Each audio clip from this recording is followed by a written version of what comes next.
mga proyekto ng DPWH ay ang lutuan ng mga bidding. Sa Batangas, ang tawag dito ay bidding-biddingan. Ayon sa lahat ng aking mga nakausap tungkol dito sa unang distrito ng Batangas, hindi tunay ang mga bidding ng mga proyekto ng DPWH. Ito ay tugma sa naging testimonya naman ni dating Undersecretary Roberto Bernardo na nagsabing halos 100% ng bidding sa DPWH ay luto.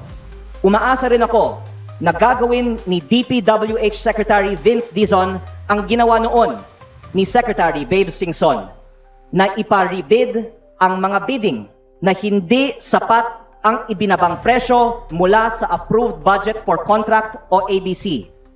Nasa kapangyarihan din ng Kongreso na i-audit ang resulta ng mga bidding ng DPWH sa buong bansa upang matiyak natin na walang pera ng taong bayan ang mawawala sa lutong bidding o bidding-biddingan sa DPWH. Ang dahilan ng overpricing sa mga proyekto, Ang Pilipinas ngayon ay nasa ilalim ng de facto martial law. Hindi man deklarado, pero nararamdaman. Marami ay tahimik dahil sa takot na makasuhan, dahil nakikita na ang mga kritiko ng administrasyon ang mga unang sinasampahan ng kaso habang ang ibang mga kaalyado ay hinahayaan. Dahil dito, ang ibang mga batas ay inaaprubahan ng walang debate at may mga bilyon-bilyon pisong mga budget na hindi kinakwestiyon. Kasama dito ang mga pambayad para sa ibang mga media at social media personalities at mga troll farms na nagpapalaganap ng fake news at umaatake sa mga kritiko ng administrasyon. Ganito din sa panahon ng martial law ni dating Presidente Ferdinand Marcos Sr. Ngunit maraming mga miyembro ng oposisyon, civil society at pribadong sektor ay lumaban sa diktatura. Kahit maraming ikinulong, umalis ng bansa at ginipit ang negosyo, hindi sila sumuko. Ako po ay naniniwala na ang mga nagsasalita ngayon ay magtatagumpay rin laban sa korupsyon katulad ng mga nauna sa atin at ang mga nananatiling tahimik ay maaalala bilang mga kasabwat sa pinakamalaking korupsyon sa kasaysayan ng ating bansa. Umaasa rin po ako na ang mga nagsasalita tungkol sa korupsyon sa gobyerno ay proprotektahan ng taong bayan at gagamitin nila itong pagkakataon upang ibahagi ang katotohanan para sa kinabukasan ng ating bayan. Bawal ka doon. Ayaw ka lang mag-smart. Attorney, i-ambos ka namin. Masasabi mo dun sa sinasabi ng mga Marcos vlogger na si BBM daw ang bayani sa pag-order ng mga korupsyon. Sabi ko yan ng mga Marcos vlogger.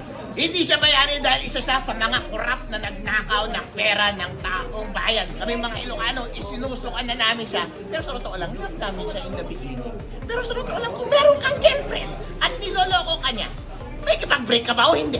Lahat ng mga Ilocano nakipag-break na kami sa kanya at itinatakwil na namin siya. Ayaw na namin siyang maging leader. Attorney, ang mga katanungan ngayon sa mga nanonood regarding sa impeachment na pinapile, i-follow up lang namin. Bakit daw hindi tayo sumabay nung Monday nag-file? At bakit ngayong araw lang? Eh syempre Parang hindi tayo, tayo naunahan. Yun ang mga napaghandaan ba natin yung ginagawa nila na inunahan tayo para i-technical yung mga pag-file natin at maharang? diligent kami eh. Yung nag-file ng Monday, hindi magaling kaya mabilis gumawa. Kung bulok talaga ang complaint mo at mahina kang abogado, hindi ka marunong mag-attach ng mga dokumento, ebidensya, ng maayos na videos at mga proof ng iyong mga allegation, ang bilis mo talaga ang gumawa. Pero wala kang kwentang abogado. Ang isang abogado na magaling, matagal magprepara para high quality at sure ang impeachment. Kaya nag-file kami agad-agad this week at medyo natagalan ng ilang araw. Yung difference ng several days between filing ng Monday at yung file namin kahapon, ang laking difference ng quality. Nakita nyo naman maleta versus sa ilang pages lang na final ng Monday. So last year po ba napaghandaan nyo na po ang mag-file ng impeachment or nitong January lang? Yeah, pwede pinaghandaan na natin yan simula pa lumabas yung unang issue na involved si BBM sa pagnanakaw ng kaban ng bayan. Dahil obligasyon po ng bawat Pilipino once nakita mo ng iyong leader ay nagnanakaw ng pera, i-avail mo dapat ang sarili mo sa binibigay ng konstitusyon para siya ay matanggal dahil hindi tayo pwedeng magtiis na pamunuan tayo ng mga magnanakaw. Kung anumang avenue ang ibinibigay ng konstitusyon para tanggalin ang isang korap na leader, kailangan nating gawin. Kaya handang-handa kami para sa impeachment na ito, kaso nga lang pinurnada tayo kahapon. If ever, attorney, titingnan natin yung negative side. If ever talaga na gagawa talaga sila ng maraming virality. So, maaasahan natin na itong reklamo natin mapupunta na sa Supreme Court. Sabi ng mga kasama ko kanina, seryosong kinokonsidera namin. Pero, Soljin, yung deputy mo, lalo ka na BBM, kabahan na kayo. Dahil hindi kami titigil at hahabulin namin kayo. Kami, yung grupo namin, kami yung tipong hindi nagpapatalo. Kilalan nyo kami. Yes, attorney. Mabuhay ang Yeah! Sir, isa na lang. Bakit hindi tinanggap yung isang paleta yung reklamo? Tinanggap lang yung 4 na pirasong papel. Dahil kurap silang lahat! Yes! Dito, merong press con kahapon sa Malacanang at ayon kay Blair Castro, ang mga ang mga pinapila niyo daw po ay story weaving.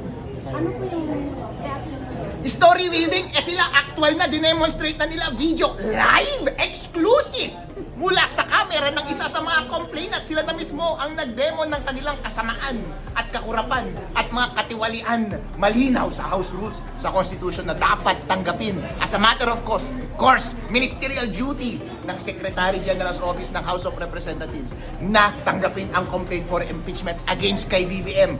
Bakit hindi mo tinanggap? Wala kang dahilan. Ang sinabi lang, wala daw siyang authority. Idol ang authority mo. Nasa batas. Baka yung stamp attorney dala-dala ni Secretary General. Wala siya pang stamp.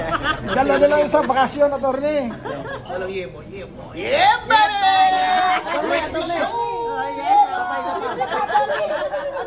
Isa na lang.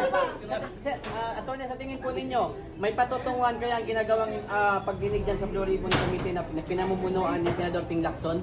Merong patutunguhan hanggat hindi tayo sumusuko. Yes. Tandaan natin mga kababayan, ang kapangyarihan sa ating lipunan ay nasa sa atin lamang. Kaya huwag tayong tumigil na magsalita at isiwalat ang kanilang kabulukan para maudyukan ang ating mga representatives sa Senado, sa Congress at sa mga nag-occupy ng ating mga public office na sundin kung ano ang gusto natin. Kapag once tumahimik tayo, hindi na rin aandar yung Blue Ribbon.